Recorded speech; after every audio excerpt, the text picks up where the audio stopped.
This week on C Plus News Time, Just for Laughs announces its full slate of comedians, Netflix announces yet another movie-turned-television series, and there's another analysis of Stephen Colbert's Late Show. I've got something for you to analyze. This, directed and written by Harold Ramis, starring Robert De Niro, Billy Crystal, and Lisa Kudrow. Also this is C Plus News Time. It's C Plus News Time with your host, Chad White. Welcome back to C Plus News Time. I'm your host, Chad White, and this is the comedy news that you didn't know about for the week of May 2nd, 2016. At least 3 times a week, I find myself singing the theme song from Taina. Somebody's got to be saying her name.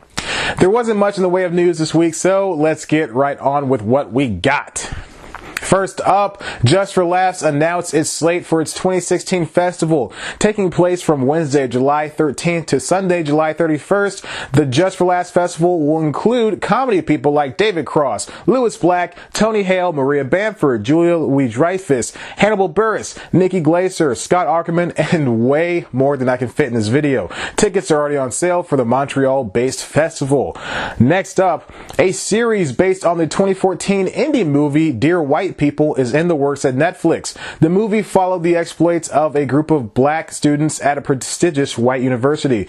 Each student has their own quirks, like Tessa Thompson's biracial, pro-black right Sam White, or Tyler James Williams' gay and friendless Lionel Higgins. The movie's writer and director Justin Simeon will write the 10-episode series as well as direct the first episode. Production is set to take place later this year, with a premiere set for 2017. And finally, Rohan Nadkarni at GQ published an essay earlier last week that centered on Stephen Colbert's odd Monday night interview with political and television rival Bill O'Reilly. If you haven't seen the interview, know that it's awkward. Not as awkward as interviews past, but awkward nonetheless. O'Reilly was riled up at the fact that the Republican Party doesn't sit behind a certain frontrunner who is making a mockery of his political party. What's more is that O'Reilly then displaced his anger for the bumbling billionaire to the late night host. A little bickering sent the conversation in a slow downward spiral as Colbert began faux writing a bit, mumbling words, and O'Reilly was still talking, trying to get his point across.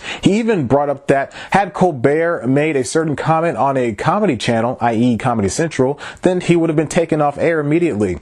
Incidents like this add to the already wishy-washy quality of the new Late Show. This comes after the network announced CBS This Morning producer Chris Licht as showrunner, taking the position from Colbert, who was too busy hosting.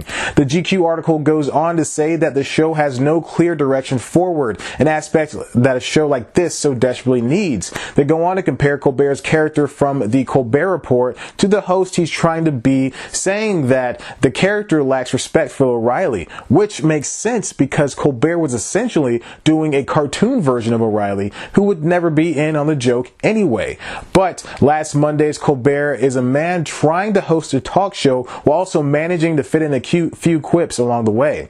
What's interesting is that GQ finds this Colbert to exist in a strange place between character comic and talk show host. Not as loud and flamboyant as his old character, but neither is ready to drop the demeanor entirely. The main idea of the piece comes in the form of one sentence, quote, "It's a credit to Colbert that he's willing to welcome guests like O'Reilly and House Speaker Paul Ryan and not immediately attack them with from-on-high liberalism, but it's also frustrating to watch him smile and joke around with the same people he's so thoroughly skewered not too long ago." And Nadkarni is right. Colbert is trying to walk the line between TV character he played for almost a decade and a host that needs to take things a little bit more seriously. He hasn't found the balance between the two, and it's important to note that he may never find that.